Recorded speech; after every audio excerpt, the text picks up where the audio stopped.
Hey, what's going on, guys? Welcome back to another Rainbow Six Siege video. Today we're going to be coming back with a tips video and reviving the tips series that I started this channel on. Reason I'm doing this, I felt that as time went on this channel has changed a lot. Whilst the videos appear the same editing wise, I put a lot more effort into these videos nowadays, which is why I'm going to be recreating all of my classic tip videos as the Siege 101 series. We'll be restarting with drones. Drones are arguably the most important tool on attack, so we'll be covering some do's and don'ts with drones and how to utilize them in accordance with roles and time frames. So let's go. So let's go through a round step by step and how you should utilize your drones in a generic scenario. Of course, I did say generic scenario.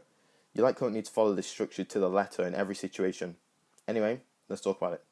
So the idea behind the preparation phase is to scout the site and prepare for the attack. As you become more and more experienced with the game, you'll likely figure out the objective without having to go near it based on the sound or even the look of a setup.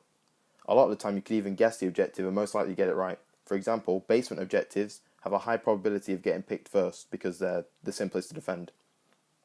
Now it is useful to know what you're up against, but once you've definitively figured out the location of the objectives, set your drone up in a suitable place.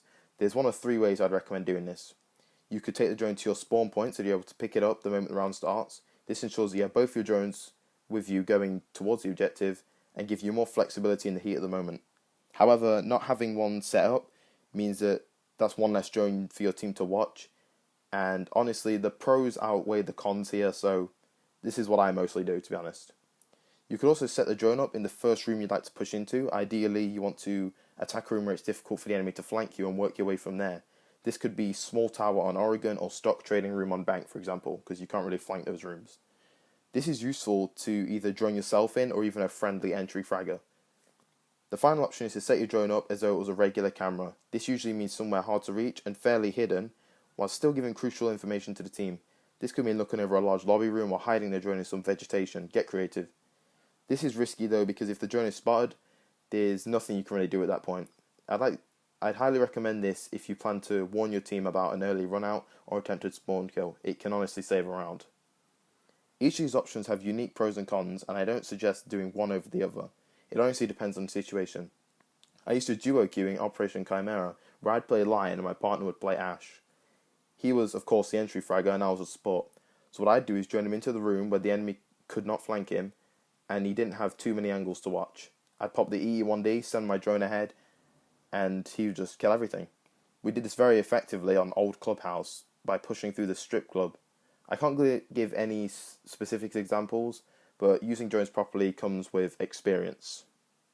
If you're playing with an experienced team, you'll likely see a lot of droning in the first minute of the round. Everyone will of course approach the building and drone out the areas that they need to push. It's not necessarily a bad thing to have 3 people droning in this stage, but I'd advise that the ideal number is 2 people to drone within the first minute, as this means you can maximize the ratio of intel gathering to physical firepower, so that you can challenge roamers and lurkers with your superior numbers. So in summary, secure your flanks by droning the team into these important attack points. I expect much less droning in the second minute, however, especially in the latter half. At this point, you'll ideally have the flanks covered and should be safe within whatever room you're in. Of course, still use the drones to check for anyone rotating around the building, like a roamer for example, and check for defender gadgets, and even begin scouting out the objective ready to push in the final stages of the round, giving those crucial callouts as you do so. Note, some of these concepts will be explored to greater detail in future uploads, so keep an eye on that. Keynotes: drone in short bursts. In the final minute, you shouldn't be actively using your drone necessarily. You might throw one out to cover angles whilst the plant is going down, but if you're throwing a drone out within the last minute and sending it around the place to check all the rooms, you've probably failed.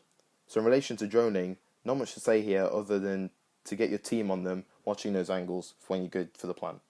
Some quick do's and don'ts to summarize everything that's been mentioned. There are a few different ways to use your drone in the prep phase. You can set it up for your team, set it up for yourself or a partner you plan to push with, or send it back to the spawn for yourself. Choose wisely. The first half of the round there'll be a lot of droning for roamers and defense vulnerabilities. The latter half of the round should be entirely focused on getting the last of the roamers and more importantly making the push onto the objective. So much less droning here, and that will about cover that. So thanks for watching everyone. I hope you enjoyed this video. Like I said, I'd like to make an effort here to improve the tips I gave over a year ago by including more content and direction. With that, I thank you again for watching, and I'll see you guys in the next video. Goodbye.